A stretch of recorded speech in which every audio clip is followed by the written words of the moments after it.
Yo, what's up? Dr. Swole here, MD bodybuilder, back with another episode on Swole Radio. Today I'm joined by Bret Contreras, also known as the Glute Guy, who has a master's and PhD. He runs the Glute Lab and is well known for inventing the hip thrust. Thanks for being on the show, Bret. Thank you for having me. I should clarify, the people get so mad. They're like, hip thrusts have been around forever. The barbell hip thrust. No one ever did barbell before me. It's crazy. You have all these people going, in Scandinavia, we've been doing that for decades. In Brazil, we've been doing that for decades. And there's not a single picture or video or evidence that exists. So I'm always like, oh my God, really? Because I don't believe it. Because back in 2006, when I invented it, I looked. There wasn't a single picture on the internet. You can find pictures from the 50s, 60s, 70s, 80s, 90s, 2000s, but hip thrusts were being done the whole time, but they were the only lift that there's not a single picture and video, and the people go, yes. And I'm like, that's the dumbest thing I've ever heard. It's just this jealousy. It's really bizarre. So yeah, anyways, I that's invented the actually barbell funny. hip. People get mad at, like, I thought of the motion, the glute bridge motion, which has been around forever, especially in like yoga and things like that. But yeah, I invented the barbell hip thrust 15 years ago, and that's what I'm most popular for, but also lots of different glute methods. I remember when I came out saying I'm the glute guy, a lot of my colleagues were like, you can't specialize in a muscle. And now 15 years later, there's all these competitors, all these people who are also glute experts. And it's kind of cool because I'm like, I started this whole niche when everyone thought it was a joke. And it's actually a very legit, there's a huge science to the glutes, and it's a very lucrative market. If you're a glute expert, you're a very sought after trainer in your area. And yeah. Yeah. So, anyways, yeah, I'm really glad to have you on. And today we're going to be putting out a really comprehensive piece of content, I think, in terms of leveling up people's glute training. So, as a quick outline, a few things I want to talk about today. We'll touch on the anatomy because that's crucial in understanding how to train any muscle. We'll talk about the function of the glutes, and then we'll go on to some of the main categories of exercises that you like to use and your favorite examples of them.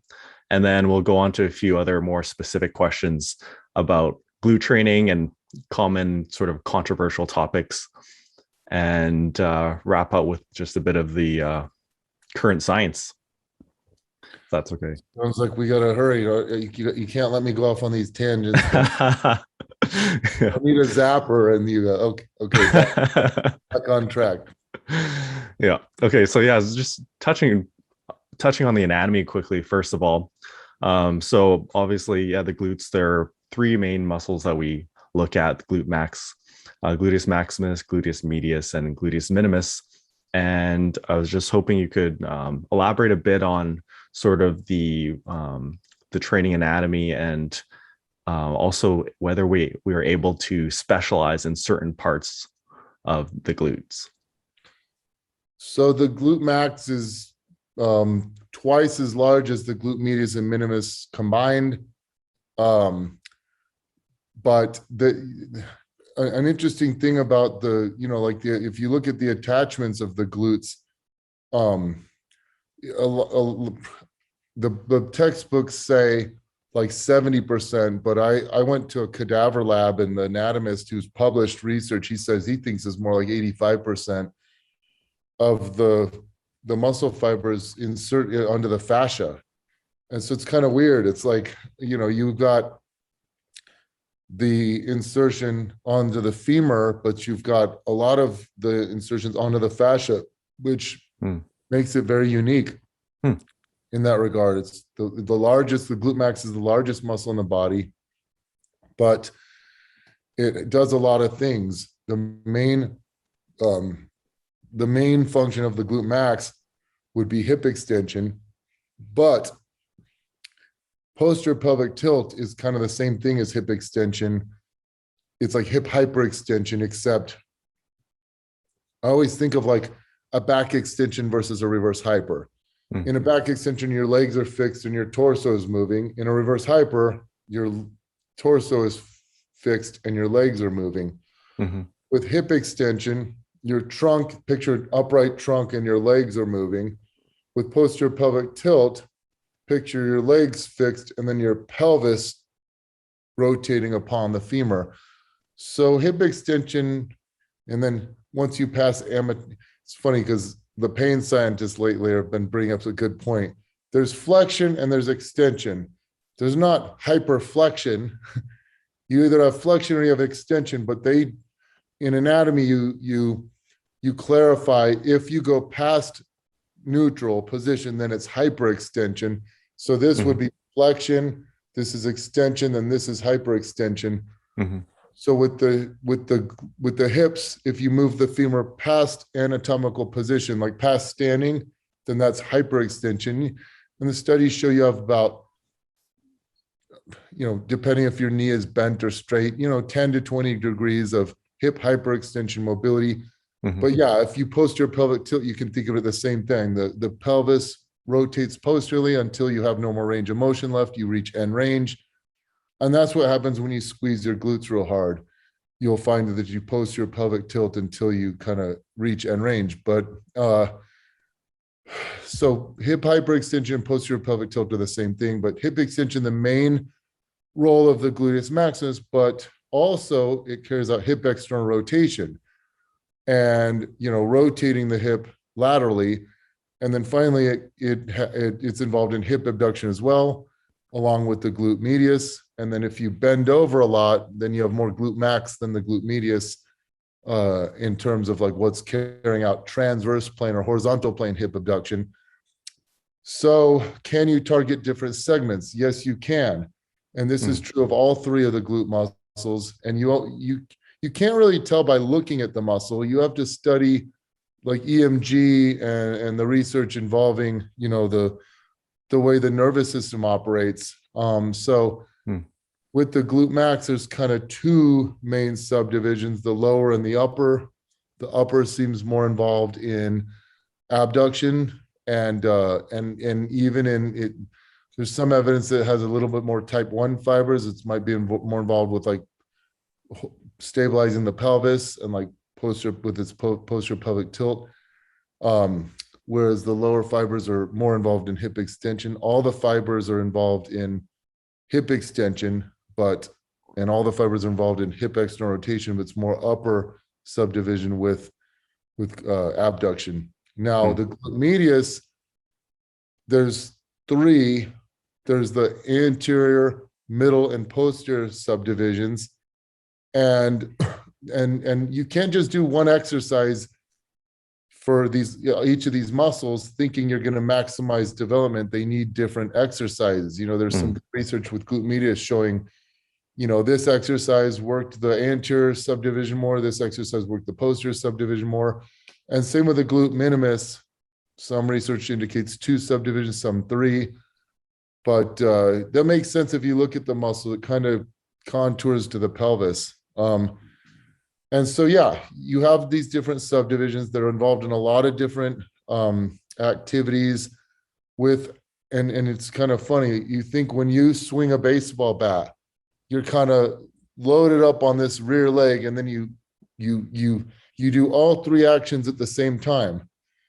When you swing a bat, you're in a little bit of flexion, you're in a little bit of internal rotation, and you might be like neutralish. And then when you end the swing, you will extend the hip, externally rotate, and shift this way, abducting all at the same time. So the glute is really important in sports. When you juke and cut side to side and things like that, sprinting, jumping, they're so important in athletics. They're obviously important in lifting, like 2 of the most popular lifts, squats and deadlifts, heavily involve the gluteus maximus. So, and then, just activities of daily living, they're important. So that's why there's a lot of the glutes. Me being the glute guy, I would never feel comfortable being like the bicep guy, but the glute guy, it's kind of cool because I have there's applications for sports. There's applications for physical therapy. There's applications for bodybuilding and aesthetics, and it keeps me busy. Yeah, absolutely. It's a very complex muscle, and I thought that was a really great overview of the anatomy and the function. Moving on to applying the function into our sort of bodybuilding applications, what are the main types of exercises in terms of categories that you would include in a glute training program? So each workout, if you're trying to thoroughly work the glutes, should have 4 movements, okay? And these would theoretically maximize the development. We talked about the different subdivisions. Mm-hmm. If you perform 4 exercises, one exercise from each of these 4 categories, then you would theoretically hit all the subdivisions for the glutes. Okay, the first would be a thrust or bridge, something where you're pumping the weights, right? Like a barbell hip thrust or barbell glute bridge, or it could be a single leg hip thrust. It could be any bridge or thrust motion, technically a frog pump if you like frog pumps, but where it works end range hip extension. That's the zone where you get maximum activation. That's the zone where you get the max active tension on the glutes. The glutes are unique in that way. And so, yeah, that's the first category. The second category is your squat and lunge pattern. So this could be any type of bilateral squat, back squat, front squat, box squat, whatever. And it could also be any single leg squatting movements. So lunge, step up, Bulgarian split squat, pistol, all these different single leg squatting motions. And then finally, you have the hinging pattern, which I think out of the 4, I think it's the lesser of the 3 in terms of importance, but the hinge pattern, like the deadlift is my favorite exercise, but squat pattern stretches the glutes more, because with the knee bent, you can go deeper into hip flexion and get a bigger stretch on the glutes. The thrust and bridge maximizes tension on the glutes. So the hinge, yes, if you did just hinging movements, you develop big glutes. If all you ever did was deadlifts and back extensions, you could get some very big glutes, probably maybe 80% of your total growth. But in terms of maximize, like if you said, Bret, you can have 36 sets to do a week for the glutes, how would you divvy those up? I don't know if hinges are necessary, but we do them for variety because everyone's different, and people love deadlift variations. So these are your deadlifts, your stiff leg, conventional sumo, stiff leg RDLs, single leg RDLs, and then also you can think of hinging from different angles: a 45-degree hyper, a horizontal back extension, a good morning. Those are all hinges. It's hip extension with pretty straight legs. So that's your third category. And then your fourth category is hip abduction. And also you could throw hip external rotation there. There's not a lot of good hip external rotation movements, but this is where you're going to work the upper glutes a little more. And there's 2 different types of hip abduction movements. There's frontal plane and there's transverse plane. Frontal plane is where you're straight up standing, kind of like an anatomical position, straightened out. So these are your standing cable and band exercise, your side lying exercises, where your body's straightened out. And then you have where you're bent over, flexed, like your seated hip abduction movements. So they fall into one of those 2 categories. I like to alternate from one workout to the next, but I think of the 2, the standing is a little more important than the seated, because it does work the glute medius and upper glute max a little bit more. Whereas when you bend over, it works the lower, but it's like the deadlift. It doesn't maximize activation of the lower. So make sure you throw in your frontal plane hip abduction movements. And then theoretically, by mixing up the abduction movements and the different kickback movements, like you can do kickbacks straight back or at an angle a little bit, or straight out to the side, and then just all your different single leg exercise and stuff. Theoretically, you can maximize the development of all the different subdivisions of not only just the glute max, but also the glute medius and minimus. But it makes for a nice, simple system. Just do 4 exercises per day, pick from this group, pick from this group, pick from this group, pick from this group, voila. Yeah, no, I really like that kind of approach where you recognize the different applications of each of these types of movements, where the hip thrust gives you that maximal tension at the top, at the squeeze, but you don't get the same kind of stretch that you would with a squat or a lunge. And just recognizing that you want to sort of have a variety from these different categories.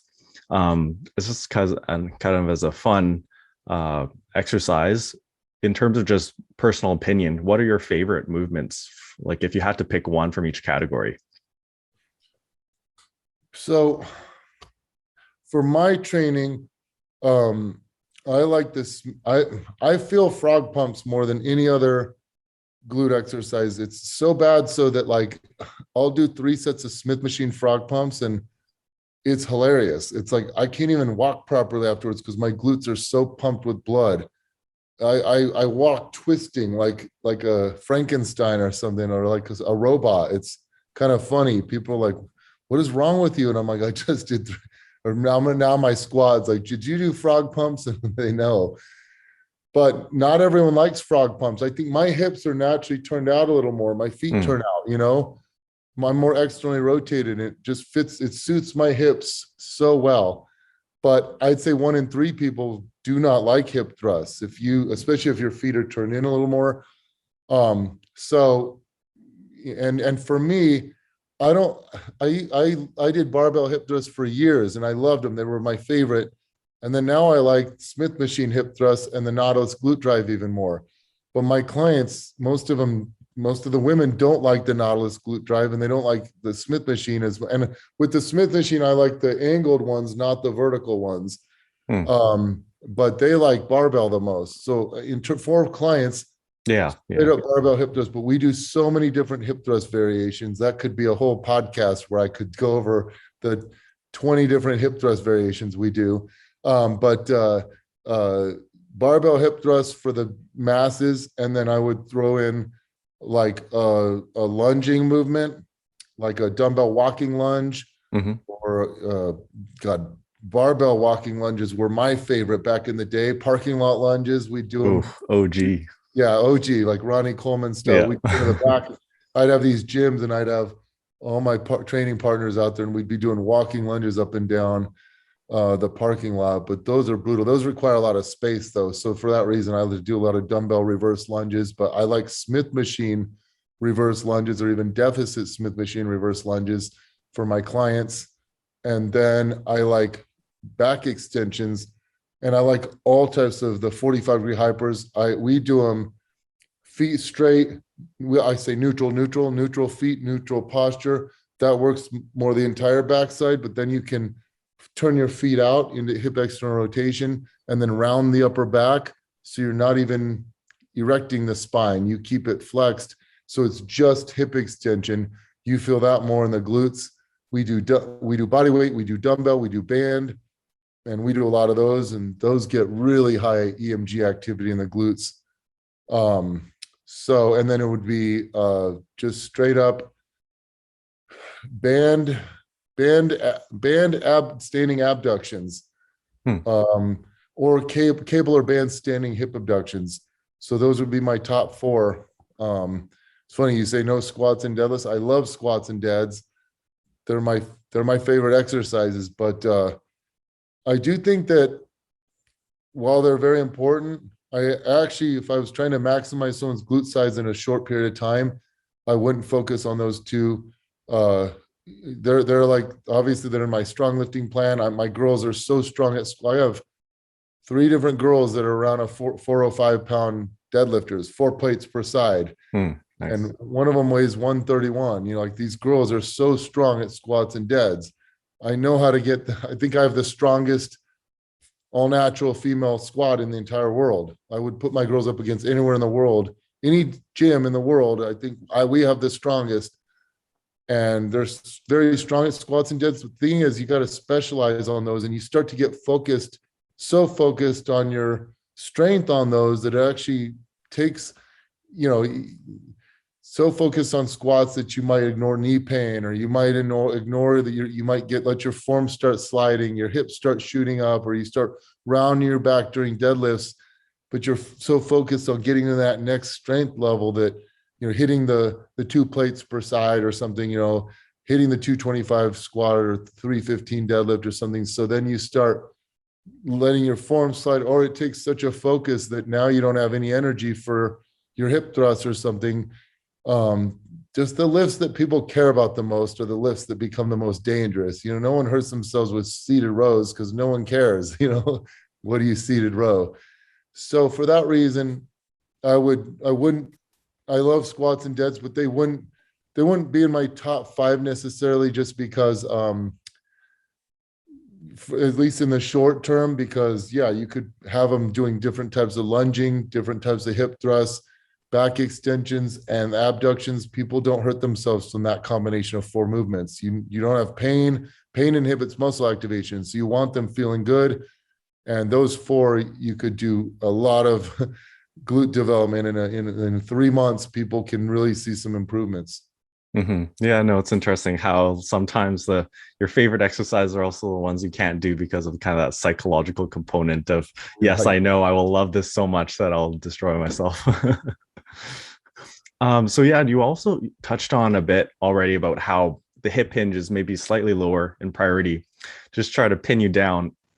Which would you prioritize more in terms of the hip thrust versus squat type movement? Like if you had to choose one, let's say, a kind of theoretical question. I would choose hip thrust because I need to post this because it's funny. A few years ago, I was he was my old intern, Andrew Vygotsky. He's the smartest guy I know. And it was so funny. I think it was like a Saturday night, and here I am on the phone with Andrew. I mean, I'm old. I'm 45 now, but I don't go out anymore. But this was my Saturday night. We stayed on the phone using OpenSim and a biomechanical software to show the force length curve of the gluteus maximus, because people they think every muscle is the same. It's not. The length tension relationship in a muscle depends on its resting sarcomere length, its moment arm. So every muscle is unique, but you get the most active tension right around lockout for the gluteus maximus. And so then with most muscles, you can get more passive tension through the stretch, but I don't think the glute max ever gets stretched. Like do a stiff leg deadlift, you'll feel it and touch the hamstrings. They're rock hard. It feels like if you could like snap them, same with like pecs with like flies, you can get down where you're like, God, it's stretching them so hard.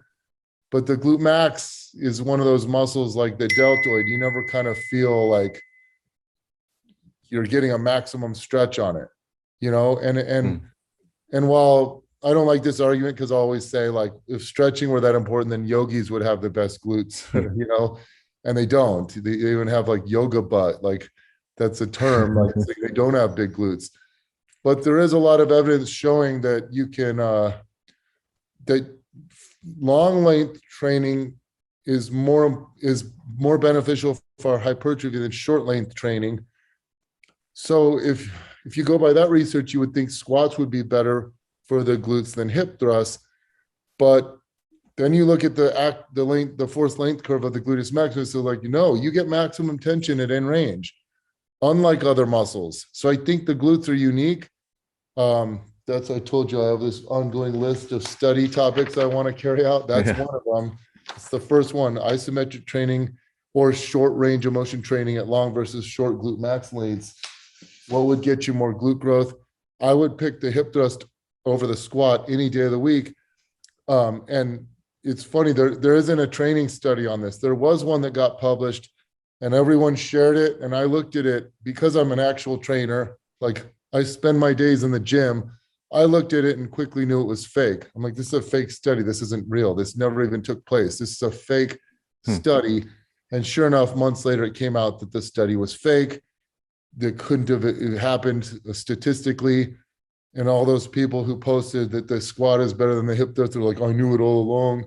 They're just all these jealous people that they never corrected. They never made posts saying, I stand corrected. This turns out this study was fake. So that study can't be used to like say hip squats are superior to hip thrusts. We do need a training study. And I wish I could carry that out, but like we were talking about earlier, I would want MRI research first of all, and that's really hard to do. But also coming up with a study would be hard because peer reviewers want you to equate volume. But think about this. As a trainer, if I was trying to maximize someone's glute size and I had them doing either squats or hip thrusts, well, I would probably say we can squat 3 times a week. Monday, Wednesday, Friday, that's about it, right? Mm-hmm. But with hip thrusts, I would probably have them hip thrust 5 days a week. You know, I'd have maybe 3 days with the barbell, 1 day single leg, 1 day with bands, different rep ranges. 1 day would be pauses. I'd get really creative. And so I think you could see better results. You could squeeze in more volume. When you train at shorter muscle lengths, you don't experience as much muscle damage and as much systemic stress either, in my opinion. So you don't feel as beat up. And it's funny because there's some research showing that like squats and deads don't actually beat up the CNS more than other exercises. Like we always say this trashes your CNS. Mm-hmm.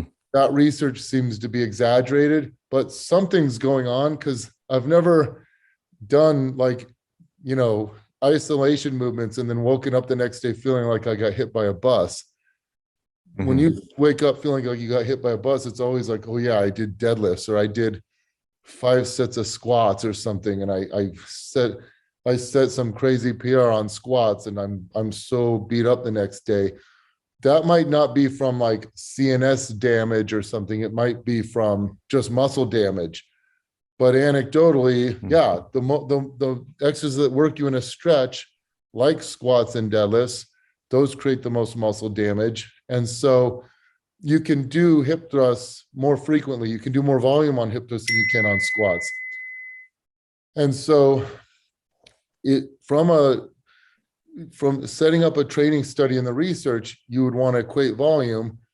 So it's kind of like unfair. You're already shortchanging the hip. Well, if you do a hip thrust style protocol and then you try to match squats with that, then they do too much squats, and then people would say, well, I'm sorry, is that so annoying? I keep getting texts over and over and over. Of course, when I do a podcast. And I just told these people I'm doing a podcast. So moving to Las Vegas, all my clients I'm training them from a distance. So they send me all their videos hey, how's my form? What do you think? Should I go up? So anyway, if you did squats and hip thrusts 5 times a week, then the squat proponents would be like, well, yeah, because you can't squat 5 times a week. They were overtrained. But if you did just 3 times a week for each, then the hip thrust proponents would be like, well, yeah, if you only did, that's all you did for glutes was hip thrust, and all you did was 4 sets 3 times a week. All you could have, you did 12 sets of hip thrust. That's all you did for glutes throughout the week. You could have done 20 to 30 sets for hip thrust and still recovered fine. So you need a series of studies or one really comprehensive study where you do like low volume, like 3 days of hip thrust, 3 days of squats, 5 days of squats, 5 days of hip thrust. And then what would be cool is to have a combined group, squats and hip thrusts, volume combined and volume matched, like say 3 sets of squats, or like say 4 sets of squats versus 4 sets of hip thrusts versus 4 sets of squats and 4 sets of hip thrusts, or versus 2 sets of squats and 2 sets of hip thrusts, where like you match the volume and then you add on top of that, just to start letting us see these volume limits what are ideal? Do you get more growth when you do more and more sets, or is it come to a point where it's diminishing returns? There was a good body of research showing that doing too much volume did lead to diminishing returns, and it was from that same group that fabricated their research. So a lot of that research is thrown out, and now it looks like with the remaining research that you do get kind of more results with more volume. But as a trainer, I'm more of a low volume guy because I'm always pushing my clients to set PRs. I'm always pushing their strength. I think low volume works out better when you're not always so focused on PRs. You're focused more on quality and the mind muscle connection. But that's for another study as well. Yeah. But I would choose, long story short, I would choose the hip thrust. And I base this on the length tension relation, the force length curve of the gluteus maximus, and combined with my results as a trainer. When I started teaching people the hip thrust, when I first thought up the hip thrust in 2006, my clients' glutes grew faster, much faster. They were already doing squats. Now they're doing hip thrusts. It accelerated their glute growth. And I think most trainers who have experience with squats and hip thrusts and who prioritize hip thrusts just like they do squats. You'd see the powerlifters who hate hip thrusts. They hate every exercise except squats and deadlifts. They'd be like, no, just squat. Hip thrusts are stupid. But you go, okay, what do you hip thrust? They're like, I don't hip thrust. What are your clients hip thrust? They don't hip thrust. So you don't even have the right to form an opinion on this. You need ample experience with both lifts in order to form an opinion. So then you go to the trainers who do have ample experience. I think most of, I would bet 90% of them would say, yeah, hip thrusts work better. And also God, my squat form is finally decent after 20 years of doing them, 25 years. I'm tall. I'm 6'4". It's hard for me I've never felt squats. It's always been my quad strength limiting me. So I want a good morning to lift up. I want to shoot my hips up. Hip thrust, everyone can do well. It's not limited by your anatomy. There's no, if you have short arms or if you have long legs or long femurs, you don't squat well or you don't deadlift well. Well, with the hip thrust, everyone can do it well. If you just modify how they do it, everyone can hip thrust easily. Yeah, no, and I think that's also really intelligent how you mentioned with the hip thrust, the fact that you aren't putting a huge stretch on the muscle means you don't get as much muscle damage, which means for an advanced lifter, they can fit in more productive volume without sort of destroying themselves. Moving on a little bit, you mentioned, hip thrusting 5 times a week. What's your optimal frequency that you would recommend for glute training? I made a whole YouTube video on this where I really mentioned all the different factors and variables, but in general, the short answer is 3 days a week. 3 days a week, glute training. If you train hard, 3 days a week is great. Can you see results training the glutes 1 day a week? Yes, but that's if you have good genetics. 2 days a week, now we're talking. Everyone should do 2 days, in my opinion. Even the best genetics still train glutes 2 days a week. If you do train glutes 2 days a week, you throw in more volume. You might do, 16 to 20 sets on those days, on both of those days. Now, if you train glutes 3 days a week, I would say let's lower the volume a little bit, maybe 12 sets on each day. If you do the 4 movement patterns that I talked about, the big 4 movement patterns for glutes, 3 sets of 4 different movements, 3 sets of each 4 movements on Monday, Wednesday, and Friday, for example. That works great. Some people can handle more volume than others due to genetics, but I think 3 days a week is great. Could you train the glutes 6 days a week if you wanted? I always say you have to take 1 day off. You can't just train 365 days of the year and be psychologically up for the task. You have to have at least 1 day a week off. Could you train glutes 6 days a week? Yeah, you could. What if you just did 3 sets of a hip thrust variation and either a single leg movement or like a abduction movement? You did some band work for 20, say you did bands 20 minutes a day, which people bash bands, Bands are freaking awesome. Mm. I use them. They're amazing. But yeah, say you did 3 sets of a hip thrust or bridge movement, and then 3 sets of band kickbacks, band abduction to work the upper glutes. You could do, say you did 6 to 10 sets 6 days a week, but you really focus on the squeeze and you're not killing yourself with PRs, then yeah, you could. So it's a very nuanced topic, but I think in general 3, but 2 to 6 could work. Mm-hmm. But you got to switch the way you train. Yeah, no, I agree that frequency is a multifaceted kind of subject, and like I agree in that. I usually recommend people train most muscle groups at least twice a week, but especially when you become more advanced and want to fit in more volume, having that extra day, like 3 days or sometimes more, can be helpful. That's by the way where you want to specialize, because like you can't train every muscle 3 days a week. It gets really hard, Yeah. And that's why you pick the muscles that you want, that you care about the most, train the other muscles twice a week, and then the muscles you care about most 3 times a week. And for most of the people coming to me, obviously it's glutes and delts, Yeah. Oh yeah. So yeah, the bikini athletes out there. And actually, on a related note to frequency, this is a kind of a fun one where I love talking about splits, and my subscribers always ask about it. If you were to create a glute specialization split, let's say for common training frequencies of like 3, 4, 5, and 6 days a week training programs, and let's say we're talking about, for example, a bikini athlete who still wants kind of overall development, but they want to specialize on glutes. What would your favorite split be for, say, 3 days per week? Well, if they want glutes, but they also want their whole body, it would be 3 days full body. Mm-hmm. Now, what if those 3 days full body, that's like my Booty by Bret program is 3 days full body. Yeah. If they want a little bit more, they can throw in a couple of extra. I have 2 extra glute days that are like body weight and bands.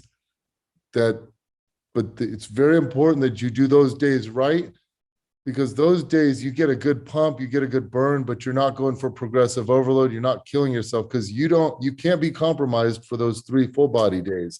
Those are your days that you really want to PR in. And we do different types of 3-day plans. Like some months I focus on the squat, some months I focus on the hip thrust. Some months it's just a well-rounded plan where they might squat on day 1, Monday, say, then they might hip thrust on day 2, on say Wednesday, and then they might deadlift on day 3, but they're still doing all the different patterns each workout. Now, if they wanted 5 days a week or 6 days, now you can split more, but like in terms of a bodybuilding split, like body part split, one popular split that people really like is to do for women. Because if you think about men, we always, I grew up, you did a chest day, a back day, a shoulder day, an arm day, and then a leg day. Well, I would never do that for bikini competitors. They need to train glutes more often. So you could have 3 different leg days a week. One day is like a quad and glute day. One day is a hamstring and glute day. One day is more of just a glute day, and then you have 2 upper body days in there. So we do a lower, upper split a lot with like my personalized programming clients, for example. And that works well, but you have one day where it's like squats and glutes, where it's like, these are your squat variations, your single leg. You might do 2 different single leg movements, or like a leg press in there or something. Like you work your glutes a lot, but you also hammer the quads. And then the hamstring day is the hinging. You might do deadlifts and then back extensions, and then maybe a couple knee flexion movements like Nordic ham curls and seated leg curls or something like that. And then the glute day is where you would do more like hip thrusts and bridging or frog pump variations, kickbacks, abductions. I don't think that works as well, though. Even though people really like it, I don't think it works as well as doing the full body days where you pick one from each 4, one movement from each 4 movement patterns 3 days a week. That's a great question. And I've devoted a lot of thought to it, because some people really like their body part splits. And when they do, I don't try to get them to be, when I start training a client, I'm not like, this is how I do it, you're sticking to my system. I'm like, how do you like to train? And then I'm like, I do body part splits. Then I go, okay, you mind if I let me work with your split. And then I work with them. And then once they see results, then they become your little soldier. They'll do anything, but you got to win them over first. If you switch them up too much, they don't have buy-in. They're like, this doesn't feel right. This is what I'm used to. Yeah. No, I think that there's a lot of benefits to, hitting the muscle more often and being able to split up and play around with slotting the exercise in on different days. So what kind of split would you do for like 4 days a week? So 4 days a week, if they need growth all over, because like even a lot of my bikini competitors come to me and they're like, I just want to do glutes. And I'm like, you need upper body. Cool. You might win a local show, but you want to be competitive on the national level. You ever want to get your pro card, you need upper body muscle too. So I'll just do 2 lower and 2 upper. And then what I do there is I go, say you do Monday, Tuesday, Thursday, Friday. Monday and Thursday are lower, Tuesday and Friday are upper. And then I say, make sure you have a glute loop, because Saturday you're going to do 20-minute band work. Just do 20 minutes on Saturday from your home, 20 minutes of band glute work. I don't even tell them what to do, to alternate between like kickbacks and abductions and knee banded hip thrusts and things like that. You get a good burn on that day, but then you take Sunday off. You take Wednesday and Sunday off, and you're refreshed. You recover just fine from that. But yeah, 2 lower, 2 upper is good. If they had a really developed upper body, then maybe I would split it more, but that's rare. Yeah. No, I think that's sensible. I think sometimes you'll see, people who just will try and really specialize in glutes and forget about everything else. But it really helps to have that overall development. It does. And another system is the push pull. Those aren't as common, but what I like about the push pull is you are working glutes each session. So an example would be like day 1 and day 3 would be pushes. So you do all your squats, your lunges, and even hip thrusts I consider a push. Squats, lunges, hip thrusts. Then day 2 and 4 would be your pulls, which would be, your hinging. And so it could be like deadlifts, back extensions.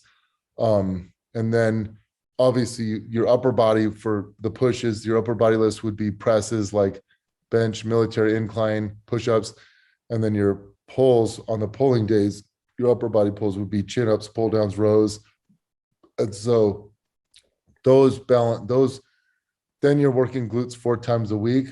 But I like it in theory. I've even done it myself, but I don't know why. I just feel like when you have the dedicated upper body days, they really see better results with their upper bodies, and it's the lower upper 4-day split does work very well. So yeah, no, that's really good to know.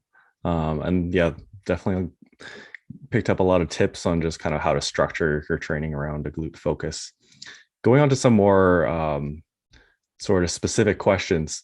One common question people will come up with is that they can't feel their glutes on a lot of movements. What would you do for those people? So the first thing I do is tell them like I can feel my glutes on everything now. I mean, I've been focusing on them for so long. When I first started out, though, I remember when I first started, I can remember I was like 15 years old. I remember going to a gym and my friend's brother wrote us a plan, and it was all a good mixture of compound and isolation movements, single joint movements. I only liked the single joint. I hated every compound movement.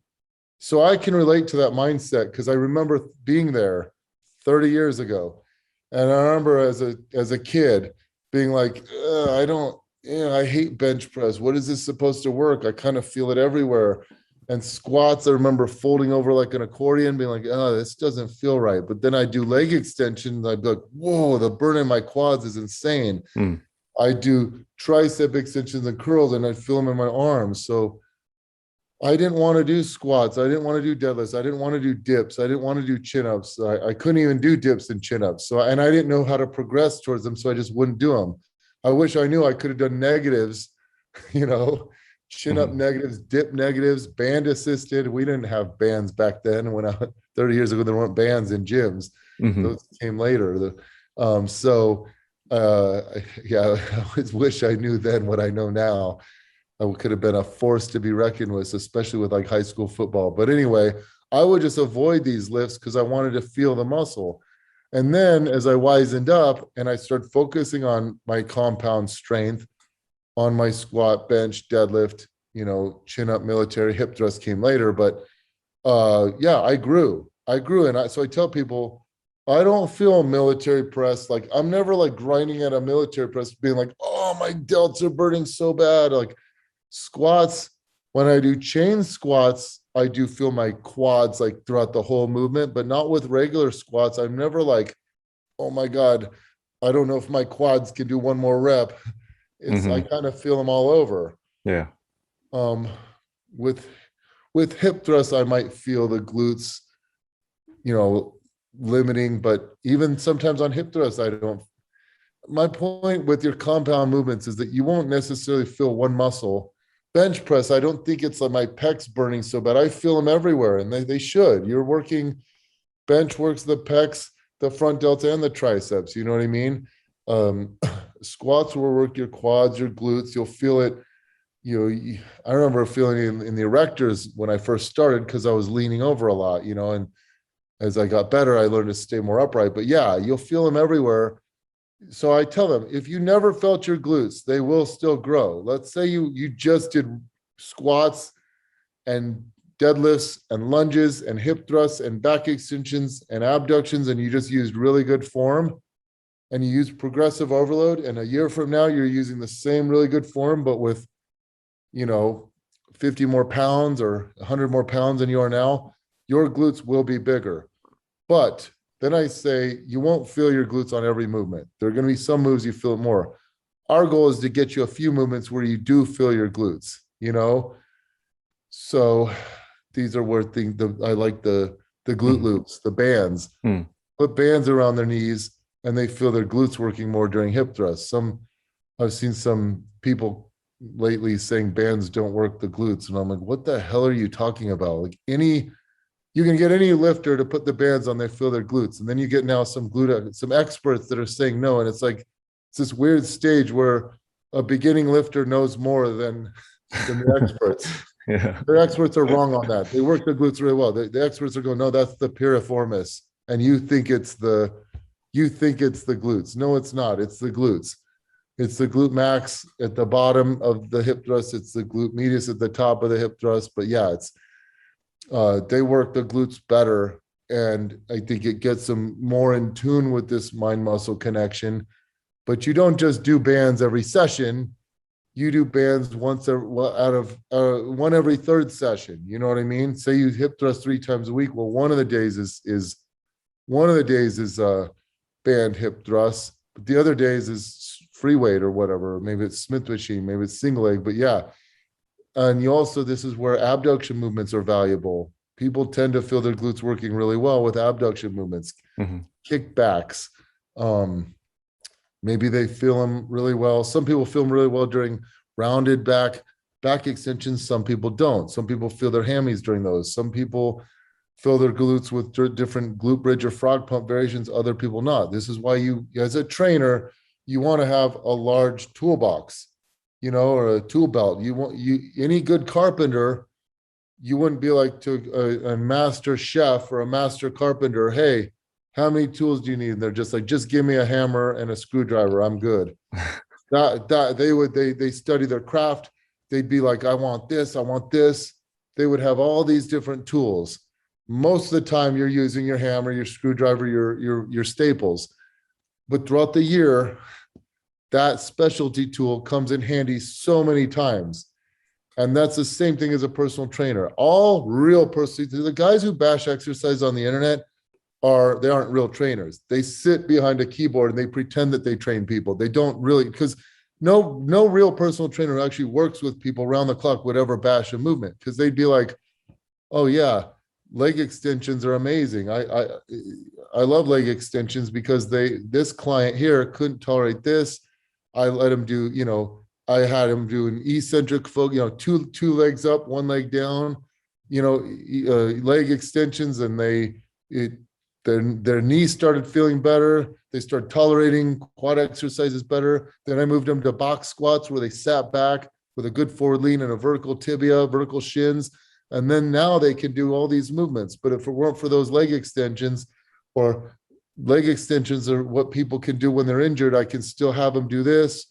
Or leg extensions worked, I had a client got really lean. They needed more rectus femoris. Leg extensions work more rectus femoris than the compound quad exercises. So every exercise comes in handy.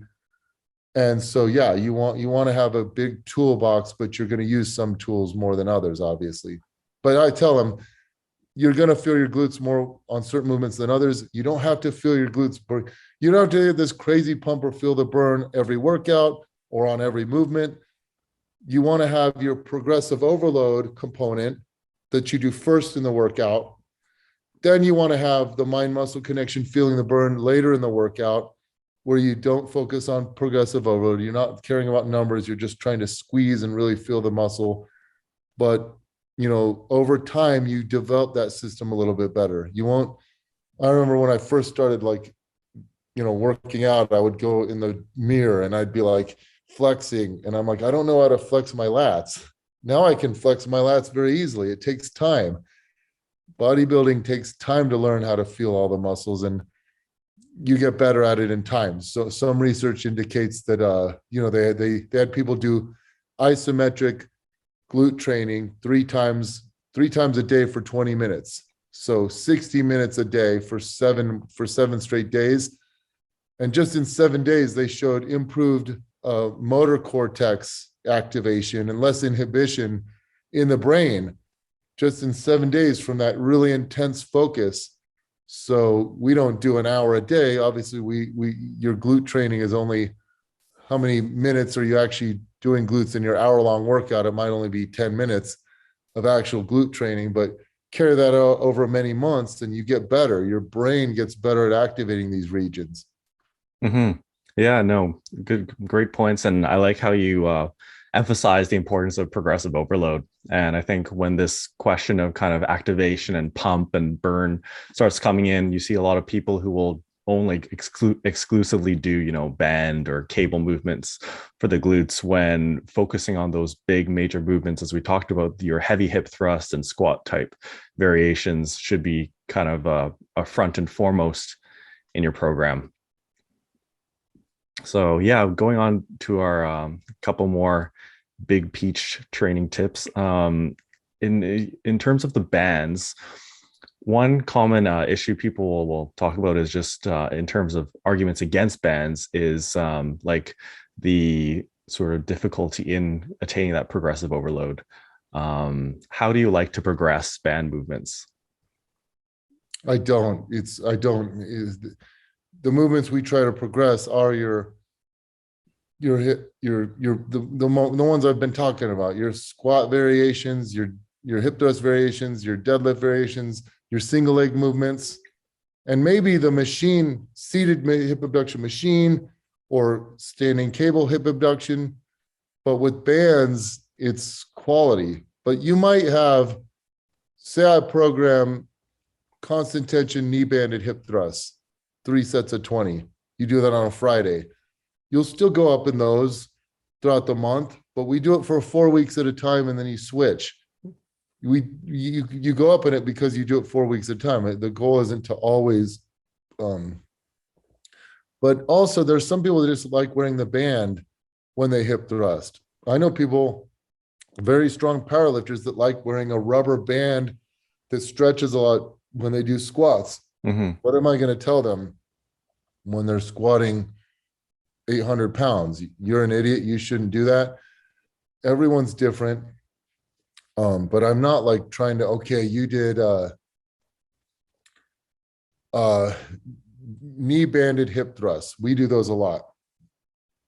You're on a couch, you're watching Netflix, you put your arms across the couch and you're doing hip thrusts and you're trying to push your knees out as hard as you can on the way down and on the way up. You'll notice that on the way down, you tend to knees cave in a little bit and you work them more on the way up. No, try and keep them out on the way down and the way up. And you do 3 sets of 20 with, 90 seconds rest in between sets. And you'll be feeling the burn so good as you watch Netflix. I love it. I do it all the time. I'm not trying to do 3 sets of 22 the next time, then 3 sets of 25. Then, you're not seeing my workout like 32, 25, 17.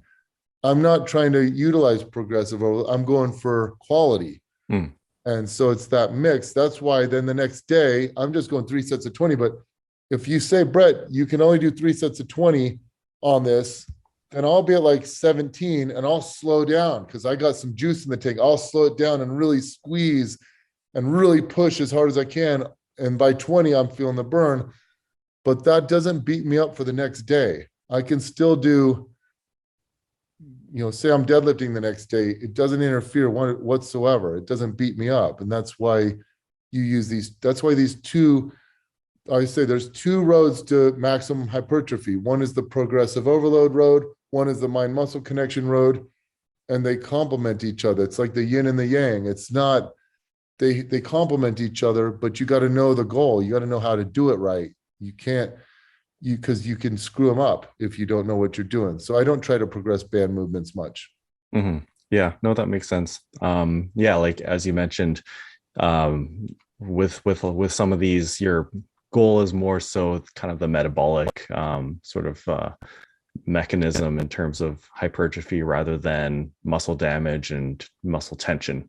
So in those cases, like there are many different ways to overload or like progress a movement. And as you said, like slowing down the movement or like changing the sort of the techniques or the angles or just adding reps to, you can still really get a burn and get that stimulus without necessarily, increasing weight.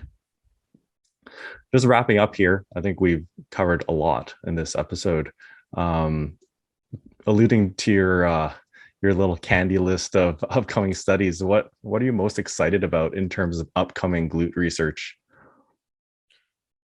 I'm not excited about it because I don't think it'll ever happen unless I carry it out or fund it. Mm-hmm. It's funny. I realize that you wait as a researcher. I'm like, God, I hope this comes out. I've got all these ideas, and then I'm like, I think I need to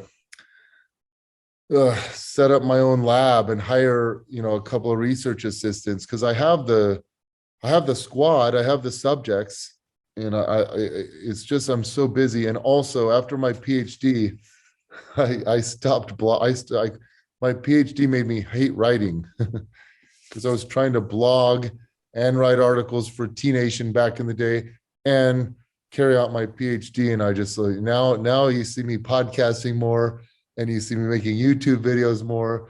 And, I was doing more seminars because I hate writing and I hate writing up scientific. So I can write blogs. Well, my friend, Brad Schoenfeld, Andrew Vygotsky, these guys are such good scientific writers. And I'm a good talker, but when it goes to writing scientifically, I suck at it. It'll take me a whole day to write 2 paragraphs, and those guys could write a whole paper in 2 days. They're machines. And then responding to peer reviewers, oh my God, the stress I get when I get 20 bullet points I have to address. Yeah. To go in and tackle each one. And it's not just the writing of it, it's the staying organized. Okay, peer reviewer number 1, this criticism, good call, I agree with you. I made this change, and then you have to show the change you made, and then you have it in the manuscript with track changes, and it's like, it's people don't appreciate research. It is so hard, and that's why you almost have to be a research professor because I have this to do, and then I also wanted to make an Instagram post, and I also have these clients to train. Oh, and then what about my own workouts? It's really tough to be kind of like this hybrid. What am I? People go, what are you, Bret? I don't know. I used to tell people I was a blogger. I'm a trainer. I'm a personal trainer, but I'm also an educator, but I'm also a researcher, but I'm also this. It's hard to wear a lot of hats in this day. And it's kind of like this Instagram era where you kind of do it all. It's hard to educate people. It's hard to come out with a post every day or two. It's hard to juggle everything if you're trying to stay on top of things, and then also create products and books and have seminars. And then respond to DMs. Responding to DMs are the worst. Take all day long. It's always the people who ruin it for everyone. You answer them, they come back with 3 questions. Yeah. Screw this. I'm not going to answer any of these. Everyone's screwed because these 5 people that are making your life hell. But yeah, I do want to carry out. I've got a list of all these studies that I want to carry out, but yeah, and I guess with your ear, short, like the isometric training at short versus long muscle lengths, I would predict short muscle lengths for glute max. But I don't know. There's a lot of studies showing long lengths, but I don't think that's the case. But we need studies to prove. I have theories. I have lots of theories, and I'm like very strong opinions about them. But we need evidence to support those theories. Right now, I've been loving, my assistant. My video guy, Alex. He just walked out here. He was being all quiet. He was like a ninja, but he starts hurting his back on squats and deadlifts. So I said, I'm giving you single leg only training for 2 months. Well, with all single leg movements for, I think he did 8 or 10 weeks, his squat and deadlift went up. So now I'm having him do variable resistance. He's doing bands and chains on everything. But what I love about the single leg and the bands and chains, he's not hurting himself. He's doing deadlifts with barbell deadlifts with band resistance, where you stand on the bands. We have a platform for that. But yeah, I just have him stand on the bands right now. And then he's doing chain squats. And we'll see what that does with his squats and deadlifts. But I would love to do a study on traditional versus bands and chains versus single leg on squat, deadlift, and hip thrust strength. It would be a really eye-opening study to show, look, because there's lots of research on bands and chains versus traditional, but not one study looking at all 3 to show coaches, like especially these power lifters, that only know one thing. They only know barbell. And it's like, look, the goal is to have your clients injury-free, pain and injury-free. So you got to know when to, if someone's saying my back doesn't feel good, my knee doesn't feel good. Okay, we're going to do this instead. And this way you see greater progress over the long haul, because they're not getting injured. They're not this nagging pain that you don't have that when you do, say, the single leg movement or use chains, because it's easy at the bottom. It's really hard at the top, but they complement each other. And I've been using this a lot more in my coaching lately. So that's another study idea. I have 3 different EMG study ideas. We haven't even looked at the difference. We teach hip thrust 2 ways: the scoop and the hinge technique. We haven't done EMG of that. What does get you more glute? And then do they work less glute, less quad, less hammy? Different types of kickbacks from different directions in glute max and glute med. Knee banded versus non-knee banded. Does the knee banded work more upper glute? And when you don't have the band around the knees, do you end up working the lower glutes a little bit better? Because maybe your fatigue sets off and you're limited by upper glute instead of lower glute. That's something that interests me.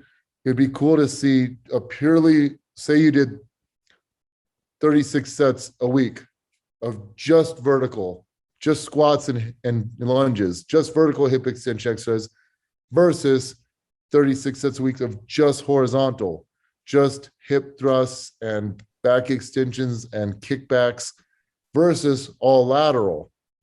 Would it be the case that the horizontal got the best glute development overall, the vertical got mostly lower glute development, the lateral got more upper glute development, and then you'd also, of course, want a combined group in there?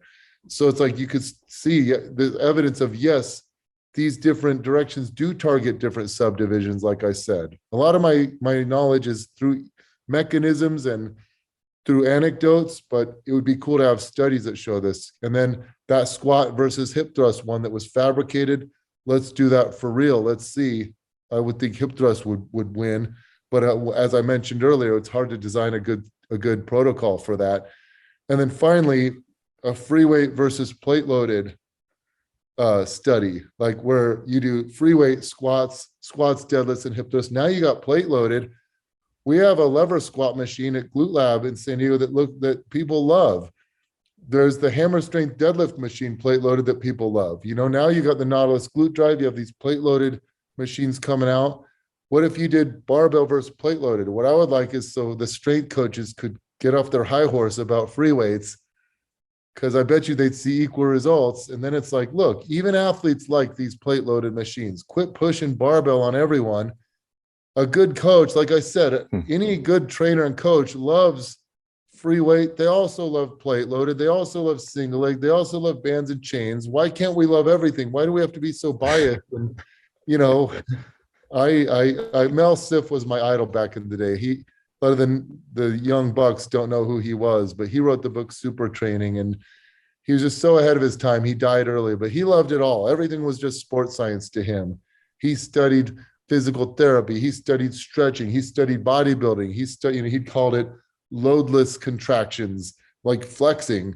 And he'd say, this is how it could be a benefit. It was never just this biased. He was curious about everything. I try to be like that as a practitioner. Yeah, no, that's good. Championing equality in the gym, gym equipment on this podcast. It's great.